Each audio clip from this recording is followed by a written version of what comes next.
Shalom. Kita memasuki minggu kedua dalam bulan keluarga dan kita merenungkan satu bagian firman Tuhan dari Ulangan pasal 6 ayat 1 sampai 9.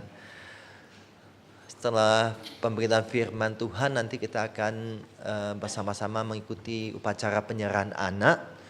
Jadi ada background mungkin dari para baby-baby Bapak Ibu sekalian.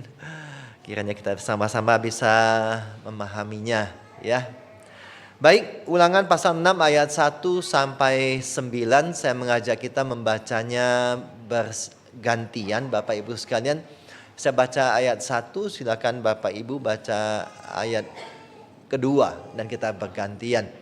Ulangan 6 ayat 1 sampai 9 demikian firman Tuhan. Inilah perintah baik ketetapan maupun peraturan yang aku ajarkan kepadamu atas perintah Tuhan Allahmu untuk dilakukan di negeri kemana kamu akan menyeberang untuk mendudukinya.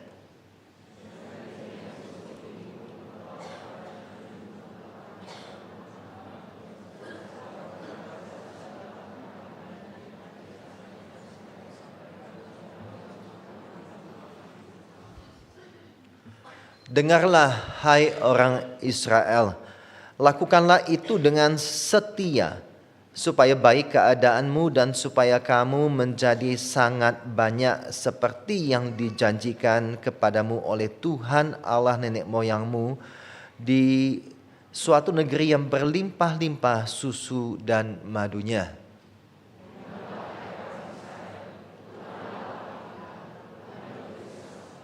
Kasihilah Tuhan Allahmu dengan segenap hatimu, dengan segenap jiwamu, dan dengan segenap kekuatanmu.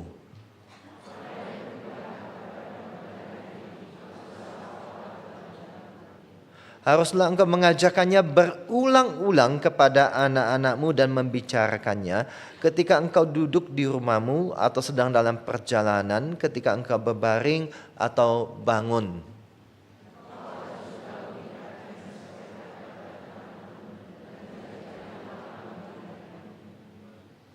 Haruslah engkau menuliskannya pada tiang pintu rumahmu dan pada pintu gerbang kotamu. Demikian pembacaan firman Tuhan. Berbahagia setiap kita yang membaca, merenungkan dan melakukannya di dalam hidup kita. Bapak Ibu Saudara sekalian, seorang pendidik di Amerika Serikat kemudian memutuskan untuk melakukan penyelidikan tentang keturunan dari Jonathan Edwards. Keturunan dari Jonathan Edwards dalam kurun waktu 150 tahun setelah kematiannya, maka didapati data seperti ini Bapak Ibu Saudara sekalian.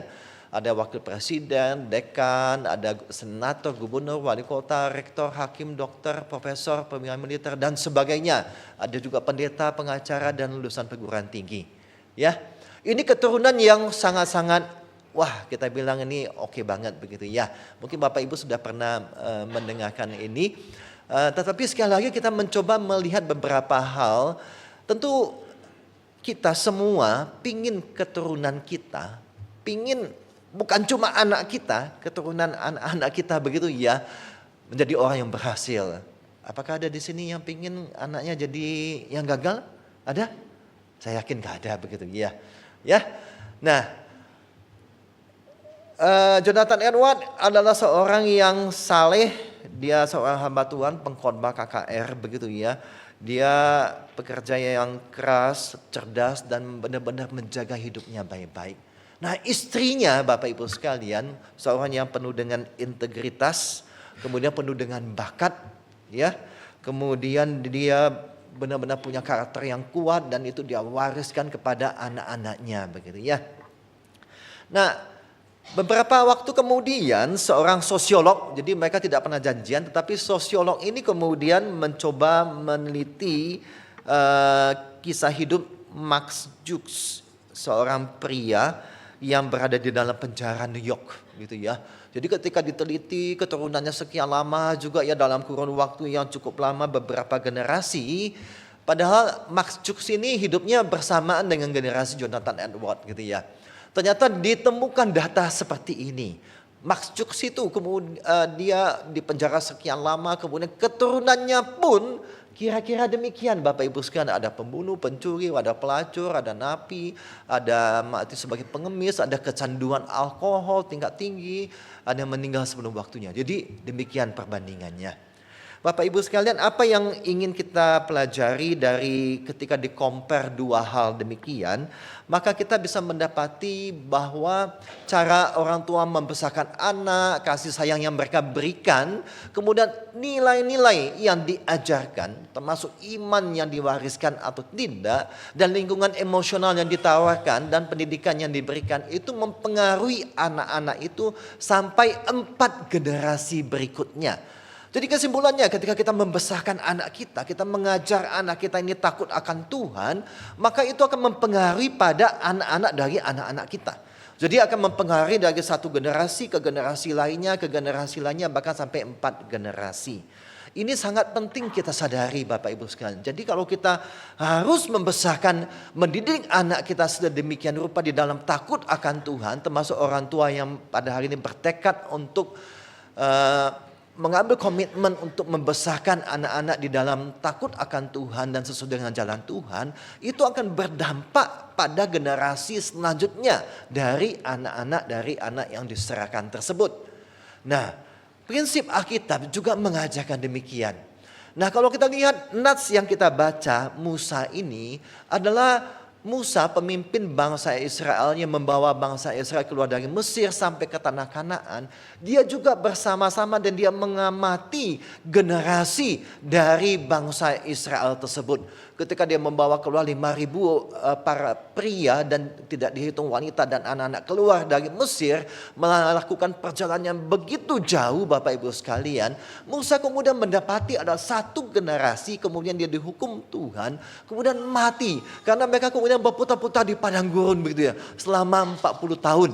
Yang sebenarnya kalau ditempuh dengan jalan normal, dengan cara jalannya normal, itu paling bulanan bahkan paling lama tahunan sudah sampai. Ini harus 40 tahun. Kenapa? Karena didapati bangsa ini hatinya kemudian mulai bergeser, tidak lagi setia kepada Tuhan, kemudian suka ngomel-ngomel dan sebagainya, bersungguh-sungguh di hadapan Tuhan, bahkan lebih baik mati di Mesir daripada mati di padang gurun demikian. Akhirnya Tuhan menghukum mereka. Nah, yang Musa amati adalah ketika Musa menuliskan Ulangan 6 ayat 1, Ulangan 6 tersebut, maka Musa berada di titik ini Bapak Ibu sekalian. Sebentar lagi akan bangsa umat Israel ini akan masuk ke tanah Kanaan dipimpin oleh Joshua. Tetapi Musa melihat ada satu hal yang sangat urgen yang diperhatikannya. Jangan sampai satu generasi lagi hilang katanya begitu. Jangan sampai satu generasi ini akan hilang lagi ketika mereka ini beralih hatinya itu daripada Tuhan. Maka Musa kemudian mengingatkan kepada bangsa Israel, ingat Shema, dengarlah hai bangsa Israel. Musa tahu persis bahwa bangsa Israel ini bisa teralihkan kepada berhala. Ketika di Gunung Sinai, kemudian ketika Musa mendapati bahwa bangsa Israel ini akhirnya menyembah patung lembu emas gitu ya. Teralih kepada berhala. Nanti sebentar lagi mereka akan memasuki tanah Kanaan. Berarti sebentar lagi mereka akan berhadapan dengan bangsa-bangsa Kanaan yang juga punya baal-baal, berhala-berhala. Dan bisa kemudian mengubah hati bangsa Israel ini tidak lagi setia kepada Tuhan, tetapi menyembah kepada baal-baal tersebut. Oleh karena itu Musa mengambil bagian untuk mengingatkan sekali lagi. Dengarlah hai orang Israel, Shema, dengarlah. Punya pengertian dengarlah baik-baik, taatilah dan lakukanlah di dalam hidup bangsa Israel. Yaitu dengarlah. Musa kemudian sekali lagi mengingatkan siapakah Allah yang disembah, yaitu Tuhan Allah kita, Tuhan itu Esa. Dan bagaimana harus merespon terhadap Tuhan demikian yang adalah Allah dari umat Israel. Jadi statusnya umat Israel, maka harus kenal Tuhannya yang siapa disembah. Kemudian bagaimana merespon Tuhan tersebut. Itu yang sekali lagi Musa ingatkan. Musa menyadari bahwa ada berhala-berhala Baal-Baal yang siap menanti bangsa Israel ini ketika masuk tanah Kanaan. Dan oleh karena itu Musa ingatkan akan hal tersebut. Nah Bapak Ibu Saudara sekalian, di dalam zaman kehidupan sekarang ini, bagaimana keluarga-keluarga Kristen menghadapi suatu permasalahan, yaitu masuk ke dunia yang sangat dipengaruhi oleh sosial media dan teknologi. Bahkan dalam sebuah seminar yang saya ikuti dikatakan bahwa kita itu menghadapi yang namanya tsunami. Tsunami sosial media dan teknologi. Ada banyak macam tsunami lainnya, tetapi ada salah satu yang ditekankan, yaitu tsunami sosial media dan teknologi. Kita hidup ini bergerak begitu cepat Bapak Ibu sekalian. Kita yang tua, yang usia 40-50 tahun kemudian merasa kok kita ini makin ketinggalan ya dengan teknologi yang berkembang dengan cepat yang kita saksikan pada anak-anak kita. Jadi saat ini kemudian teknologi itu berkembang begitu pesat dan mempengaruhi hidup anak-anak kita, mempengaruhi hidup kita. Seorang pakar teknologi kemudian mengatakan, ini dari sisi teknologi Bapak Ibu sekalian, dia mengatakan bahwa teknologi menanamkan dirinya pada tingkat yang sangat dekat dengan cara kita membentuk identitas kita. Sehingga bagaimana kita membentuk relasi kita, itu sangat dipengaruhi teknologi.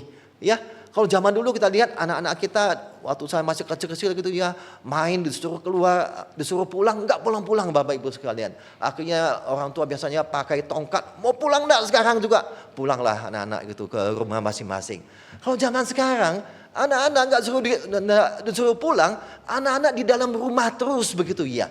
Dia bisa berelasi dengan teman bermain gamenya, walaupun tidak kenal siapa orang tersebut, apakah dia itu usianya berapa, nggak kenal, tetapi dia bisa berelasi. Jadi teknologi itu membentuk relasi, bagaimana kita membuat pilihan-pilihan, bagaimana memahami dunia. Maka media sosial dan smartphone itu memungkinkan pengaruh dan memanipulasi bias dan kelemahan manusia. Jadi teknologi itu menutupi psikologi kita dengan cara yang tidak kita sadari. Ya, jadi kita tuh punya kelemahan-kelemahan Bapak Ibu sekalian. Kita punya hobi, kita punya kelemahan-kelemahan, dan teknologi itu bisa memanfaatkan keinginan-keinginan kita yang begitu banyak.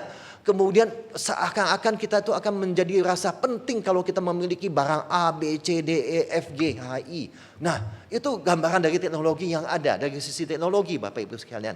Tetapi yang saya ingin kita aware bahwa pengaruhnya itu begitu besar pada anak-anak kita. Ini survei di Amerika Serikat dikatakan bahwa anak di bawah 25 tahun 5,2 jam per hari. Jadi seminggu itu 36,5. Nah, bagaimana mungkin bisa mengimbangi pengaruh dari teknologi media sosial yang begitu besar dengan hanya membawa anak kita 2 jam per minggu ke sekolah minggu. Setelah itu kita pulang. Enggak bisa Bapak Ibu sekalian. Dan saya ingin mengatakan bahwa sekolah minggu bukan penanggung jawab utama bagi iman anak Bapak Ibu Saudara sekalian.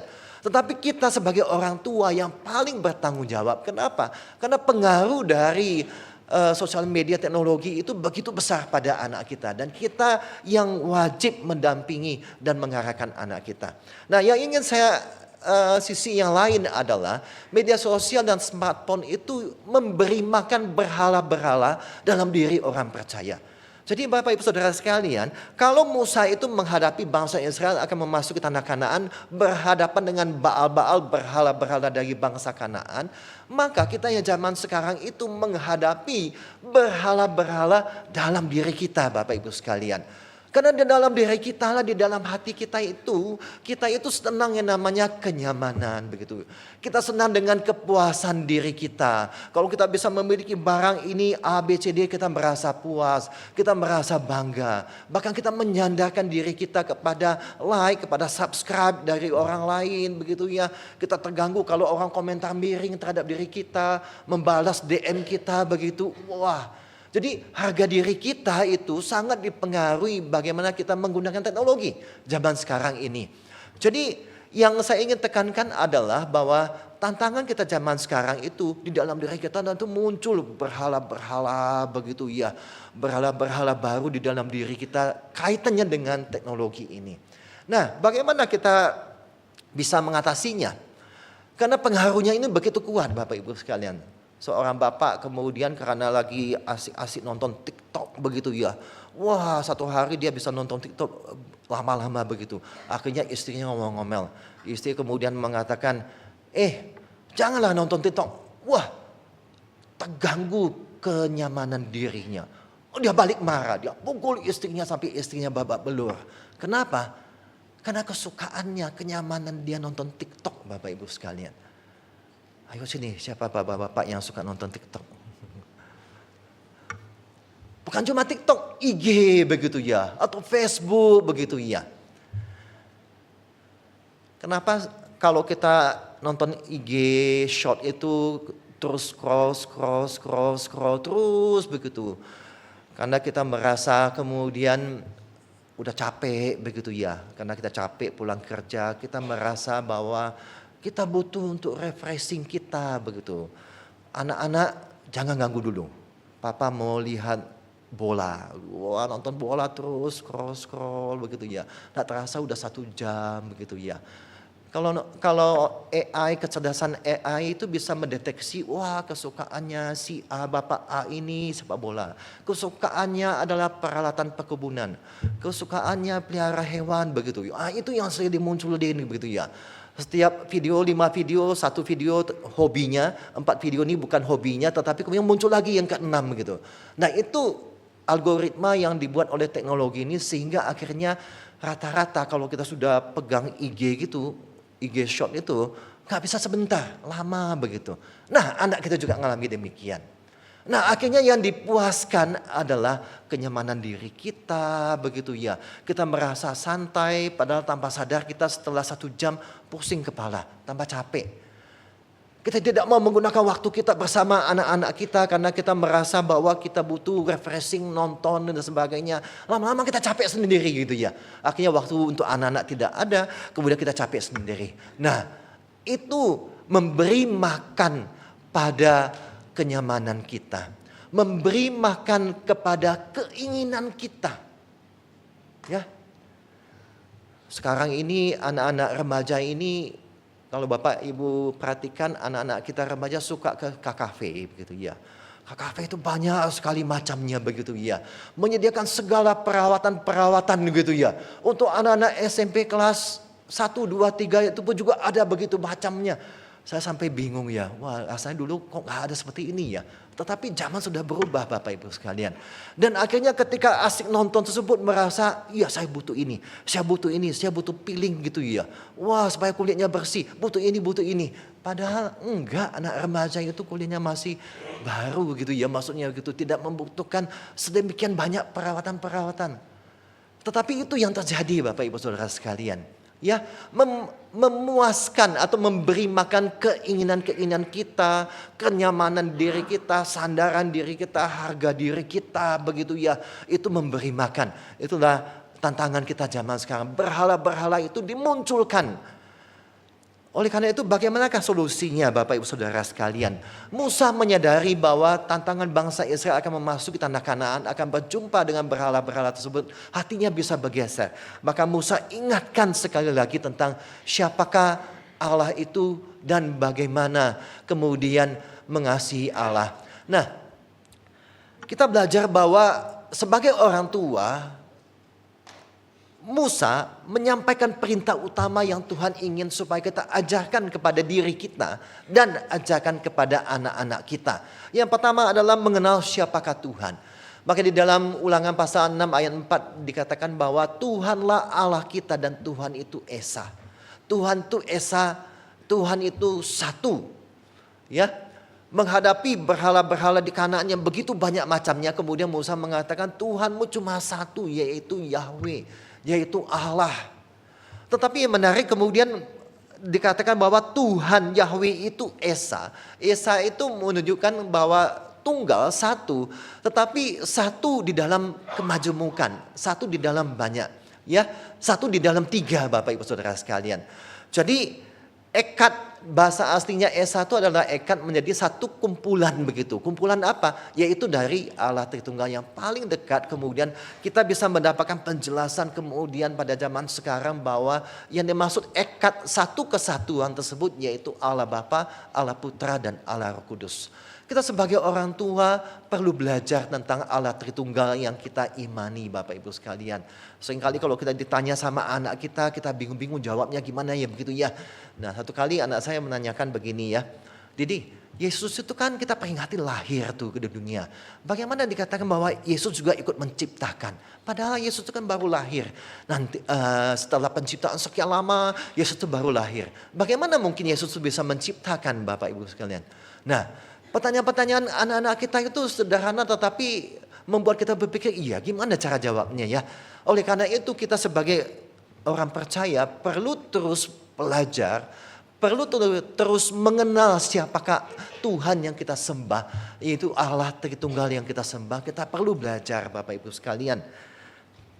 Yang kedua, maka kemudian perintah Musa menyampaikan pesan Tuhan, perintah utama yang harus, jadi perintah utama itu yang paling utama yang harus terus diingat dan diajarkan berulang-ulang dan dilakukan berulang-ulang. Yaitu yang kedua, mengasihi Tuhan dengan totalitas hidup. Nah Bapak Ibu yang dikasihi oleh Tuhan, Musa kemudian mengingatkan bangsa Israel, kalau kita kenal Tuhan kita yang benar, maka kita akan merespon dengan benar.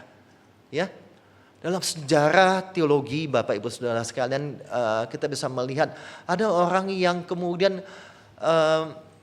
melihat laut memberikan kehidupan. Dan dia kemudian merasa bahwa sense of divinitasnya mengatakan bahwa ada sosok yang ilahi di laut yang telah memberikan kita makanan, telah memberikan kita kehidupan. Maka kemudian mereka datang memberikan persembahan. Mereka menyembah ilahi yang ada di laut. Nah itu juga bisa. Ada juga kemudian yang menganggap bahwa ada hutan yang memberikan kehidupan. Dan ada sosok ilahi di hutan. Dan mereka memberikan persembahan ke hutan Bapak Ibu sekalian. Jadi pengenalan kita akan Allah menentukan bagaimana kita menyikapinya, meresponnya. Dan Musa kemudian mengingatkan, kita harus terus belajar untuk mengenal Allah yang kita percayai. Sehingga kita bisa meresponnya dengan tepat. Sehingga kita jangan sampai kita salah meresponnya. Oleh karena itu Musa kemudian mengatakan, kalau kita kenal Dia Tuhan kita yang Esa, yang Ekat, maka haruslah kita kemudian mengasihi Dia dengan totalitas hidup kita. Dengan segenap hati, segenap jiwa, dan dengan segenap kekuatan kita. Itu yang Musa ajarkan kepada bangsa Israel. Kemudian ribuan tahun kemudian Yesus Kristus ketika pelayanan di dunia Bapak Ibu sekalian ditanya, apakah hukum yang terutama dari semua hukum-hukum yang ada? Dan Yesus kemudian mengatakan hukum yang terutama yaitu satu, kasihilah Tuhan Allahmu dengan segenap jiwamu, hatimu, segenap akal budimu. Nah, di dalam Markus ditambahkan dengan segenap kekuatanmu. Jadi ada 4. Mengasihi dengan hati, jiwa, pikiran, dan juga dengan segenap kekuatan kita. Dan inilah kemudian yang harus kita ajarkan terus kepada diri kita Bapak Ibu sekalian. Mengasihi Dia lebih dari apapun. Jadi kalau mengasihi dengan segenap kekuatan kita, mengasihi Dia lebih dari apapun Bapak Ibu sekalian. Dengan segenap kekuatan kita. Kemudian di dalam Musa kemudian mengingatkan, apa yang kuperintahkan kepadamu hari ini haruslah kau taruh dalam hatimu. Kalau TB1 dikatakan haruslah engkau perhatikan. Tetapi kalau di TB2 dikatakan haruslah kau taruh di hatimu. Taruh itu artinya disimpan baik-baik begitu ya. Dimengerti, dipahami, kemudian diingat baik-baik, disimpan begitu. Jangan sampai itu tidak ada di hati kita, maksudnya Bapak Ibu sekalian. Oleh karena itu, mengenal Allah dan bagaimana kita merespon mengasihi Allah itu harus selalu ada di dalam hati kita. Harus Allah itu menjadi yang terutama di dalam hati kita dan tidak boleh yang lain. Dan kemudian dikatakan haruslah engkau mengajarkannya berulang-ulang kepada anak-anak kita. Berulang-ulang, gak cukup sekali Bapak Ibu sekalian, gak cukup 2 kali, enggak, berulang-ulang. Bahkan selagi anak kita itu statusnya tetap anak kita, tetap harus kita ingatkan dan kita ajarkan berulang-ulang. Tentu dengan cara metode yang berbeda-beda sesuai dengan umurnya.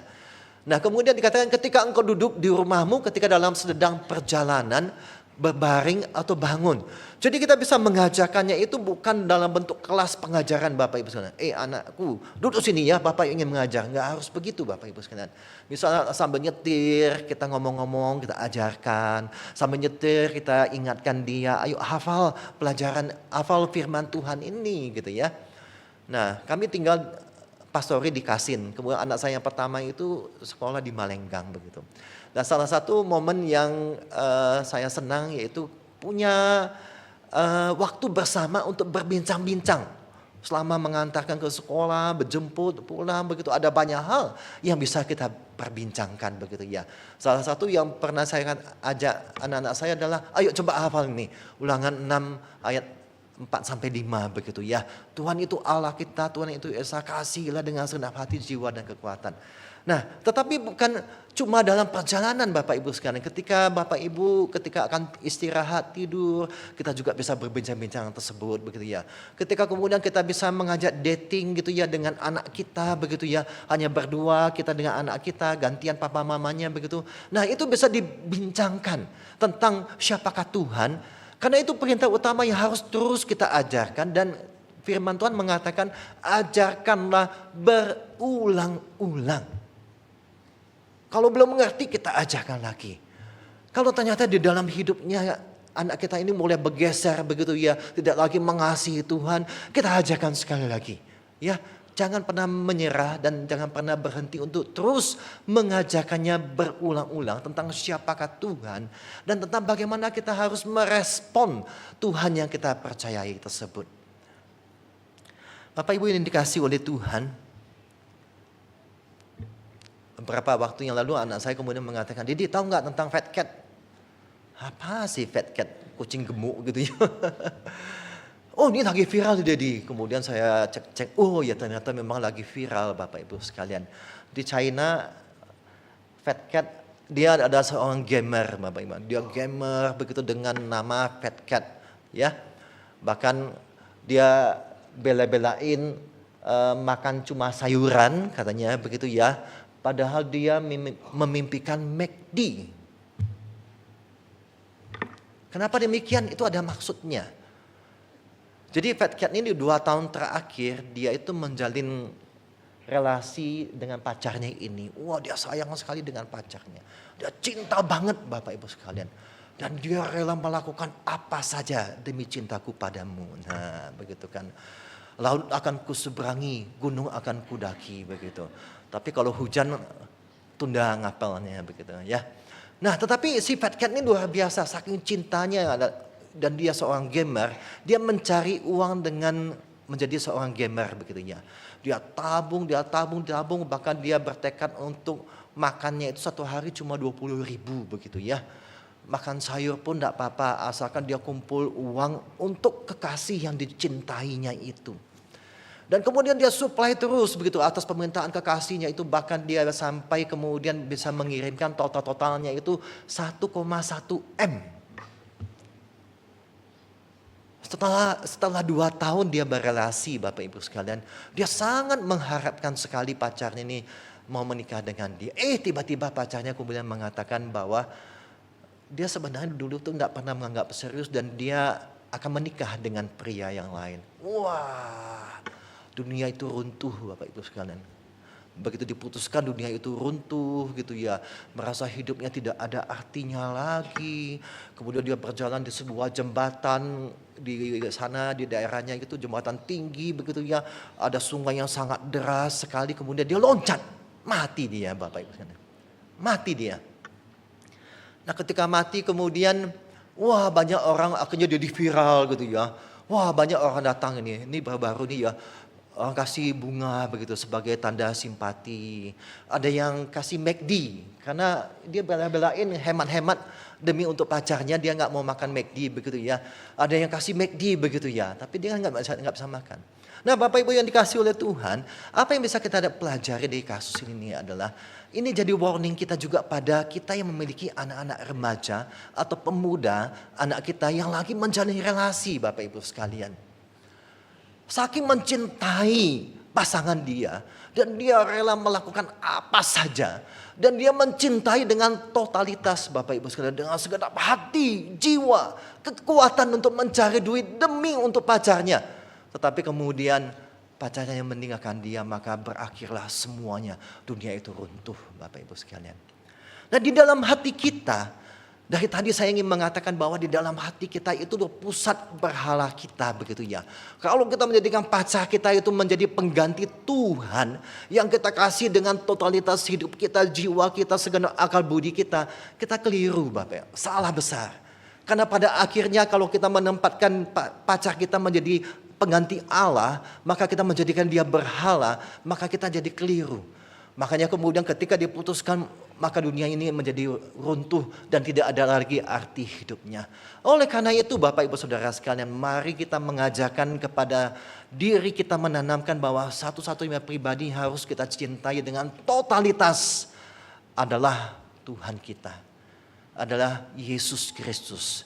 Marilah kita belajar mengasihi dengan segenap jiwa kita, kekuatan kita, akal budi kita, dan segenap pikiran kita. Kalau mengasihi suami atau istri bagaimana Pak? Kan kita harus mengasihi dengan totalitas. Enggak saudara sekalian. Kita mengasihi pasangan kita seperti Kristus mengasihi dia. Beda ya. Kalau kita mengasihi pasangan kita dengan totalitas, Bapak Ibu Saudara sekalian, setelah 30 tahun menikah, ternyata kemudian gak ada hujan, gak ada badai, kemudian bercerai, kemudian dia selingkuh dengan yang lain. Kita itu sakit hati sekali. Kita kemudian mengatakan bahwa Tuhan ini gak adil. Mari Bapak Ibu sekalian, pada akhirnya satu-satunya yang kita bisa mencintai dengan totalitas hidup kita adalah Tuhan. Mencintai pasangan kita, mencintai anak kita adalah seperti Kristus mengasihi dia. Inilah yang harus terus kita tanamkan pada diri kita tanamkan kepada anak-anak kita. Nah di dalam perjalanan hidup kita Bapak Ibu sekalian, kita juga menyadari mungkin kita bisa gagal. Orang yang kita kasihi, pasangan kita, anak kita mungkin gagal di dalam mengasihi kita begitu ya. Kita udah kasih, ternyata dia tidak membalas dengan kasih tersebut ini ya. Tetapi di sanalah kemudian kita belajar bahwa menempatkan bahwa di dalam hati kita yang bisa mengisi yang sungguh-sungguh adalah Kristus. Dan Kristuslah yang bisa memperbaharui hati kita. Sehingga kita tidak gampang menyerah terhadap relasi yang akhirnya menjadi terganggu. Kita tidak gampang mengatakan putus hubungan dengan anak Bapak Ibu sekalian. Kita juga tidak gampang kemudian mengatakan oke, saya bercerai dengan kamu. Gak gampang, tidak segitu Bapak Ibu sekalian. Kenapa? Karena ada Injil yang terus memperbarui hidup kita. Injil yang terus boleh menguatkan kita Bapak Ibu sekalian menjalani hidup ini. Injil kemudian Yesuslah yang memampukan kita mengasihi pasangan kita seperti Kristus mengasihi kita. Biarlah kebenaran Injil ini boleh menyegarkan kita, memberikan ingatan yang kuat kepada kita di dalam perjalanan hidup kita mengikut Tuhan. Dan kita tahu bahwa ini perintah utama yang Tuhan berikan pada bangsa Israel. Kemudian yang diteguhkan oleh Yesus Kristus di dalam pelayanannya. Agar kita bisa mengasihi Tuhan kita dengan segenap hati, jiwa, pikiran dan akal budi kita. Yang kita tanamkan pada diri kita dan kita ajarkan kepada anak-anak kita. Amin.